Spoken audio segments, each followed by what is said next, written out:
Bonjour à tous et à toutes. Nous sommes ici réunis pour célébrer le 50e anniversaire de la parution de L'Andre Vert par Jimmy Guilleux. Et je suis ici en compagnie donc de Patricia et de Catherine. Tu peux nous expliquer, Patricia, d'où t'es venue l'idée comme ça de célébrer cet anniversaire et comment tu as rencontré Jimmy Guilleux? Eh ben, Jimmy Guilleux, je l'ai rencontré en fin de compte grâce à Rennes le Château, car l'on m'a dit que je devais faire des recherches sur le trésor de Rennes le Château.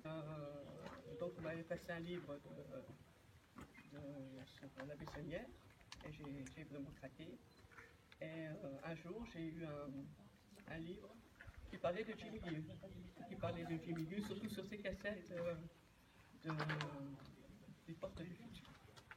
Et c'était surtout sur Rennes le Château, alors je me suis empressée de les acheter tout de suite. Et là, je suis tombée sur Jimmy, j'ai vraiment craqué sur lui.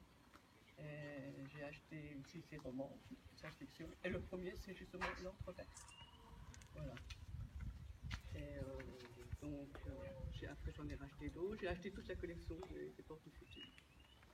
Et un jour, bien plus tard, j'ai décidé d'ouvrir un groupe. Dans l'univers de Jimmy Guilleux.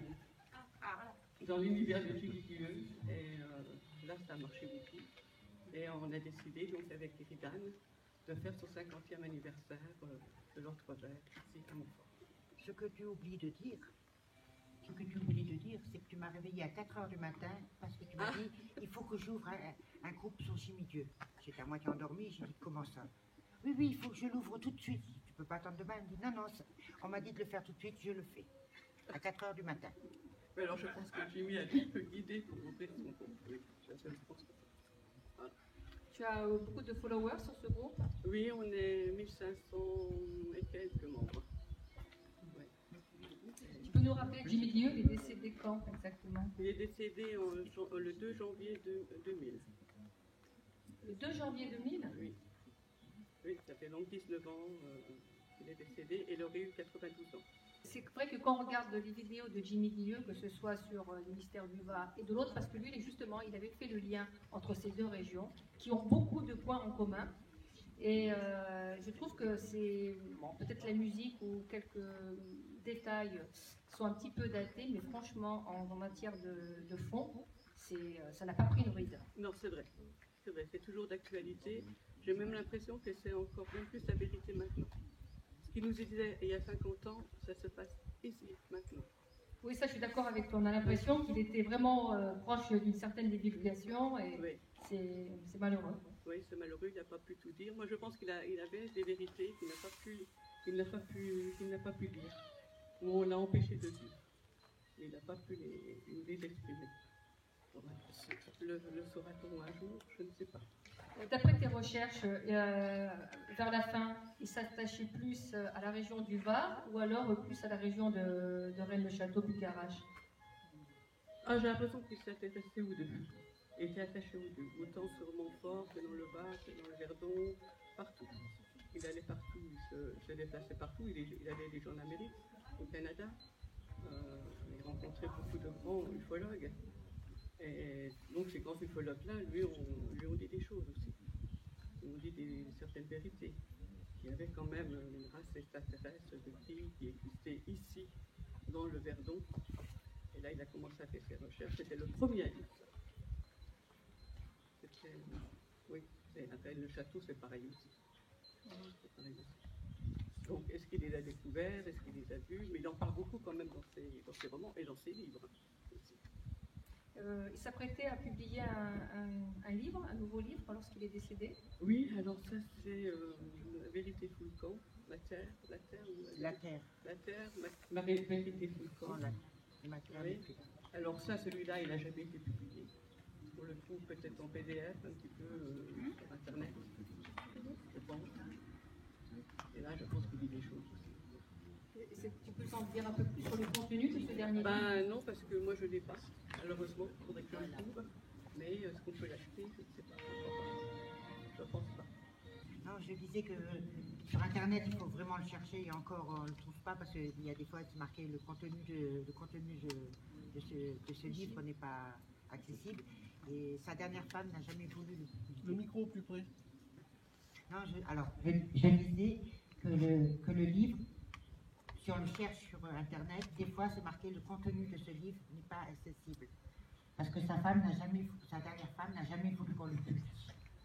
Je ne sais pas pourquoi, mais elle n'a jamais voulu. Alors maintenant, ce qui serait intéressant, puisque nous sommes ici à Montfort-sur-Argence, que l'on parle du lieu. On parle du lieu. Oui, c'est vrai qu'il s'est passé des choses extraordinaires dans ce château.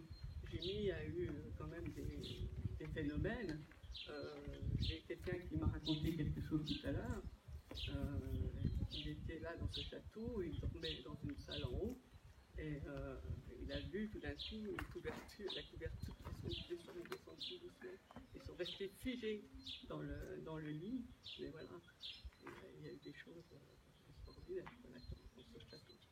Des oiseaux qui volent et qui perdent l'orientation, peut-être des fantômes aussi, on ne sait pas. On ne sait pas exactement pourquoi ce château amène ces choses. Et toi, tu as aussi une chose à dire. Oui, il a eu un phénomène, mais je voudrais aussi savoir, est-ce qu'on sait pourquoi Jimmy Guillot s'est intéressé autant à ce château? Bon, il connaissait Gérard Couette, le propriétaire. Oui. Pourquoi? Parce que justement, il y avait des choses mystérieuses et il a fait son entrevert par rapport à ça, par rapport à ces phénomènes qui se passaient, où il y a des rayons verts qui apparaissent, des ovnis aussi au-dessus du château, que des gens sûrement ici ont vu. Oui, aussi. J'ai fait un article sur Montfort-sur-Argence en 2003 sur mon blog, Crise d'actrice de Rennes, et cet article, il est ouvert au moins une fois par jour. Parce qu'il n'y a pas grand-chose sur Montfort-sur-Argence. Et donc, à l'époque, j'avais un petit peu demandé aux anciens du village, et apparemment, même les Allemands avaient effectué des fouilles dans le souterrain. Dans le souterrain, ils cherchaient quelque chose. C'est vrai que les Allemands, ils étaient intéressés par des trésors mystérieux, même à Rennes-le-Château. Ils sont partout, les Allemands. Et à un moment donné, on disait comme ça qu'il y avait ici, à Rennes-le-Château, à Montfort-sur-Argence, le trésor des Templiers aussi. Il paraît qu'il est. Après ce qu'il a pu lire et relire, c'est pour ça que Jimmy était aussi venu ici, parce qu'on lui avait dit qu'il y avait un trésor des Templiers ici, donc il a essayé de le trouver, et c'est là qu'il est tombé sur des mystères incroyables. Oui, mais cela, on n'a pas... C'est-à-dire que Jimmy Guillot, il explique à travers l'entrevers qu'en fait, c'était un haut lieu d'initiation. En fait, il y avait une face visible du temple, c'est-à-dire tous les dignitaires officiels, les noms, et ensuite il y avait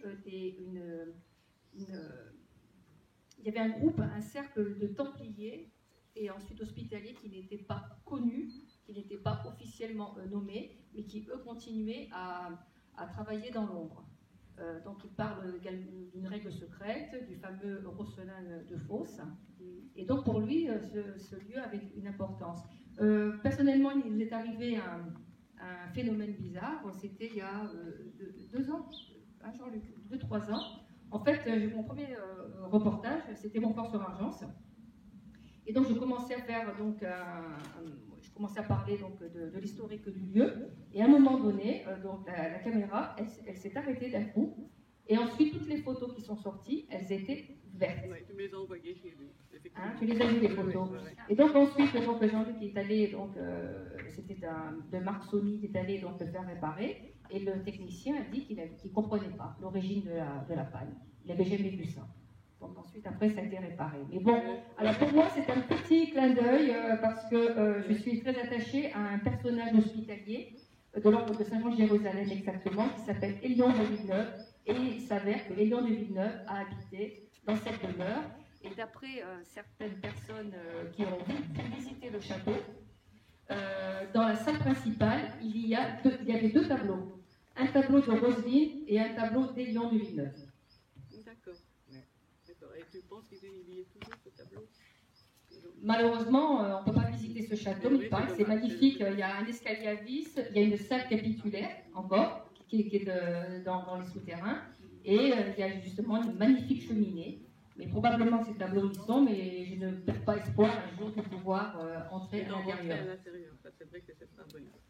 C'est un bonheur de pouvoir avoir quelqu'un qui nous ouvre la porte de ce château.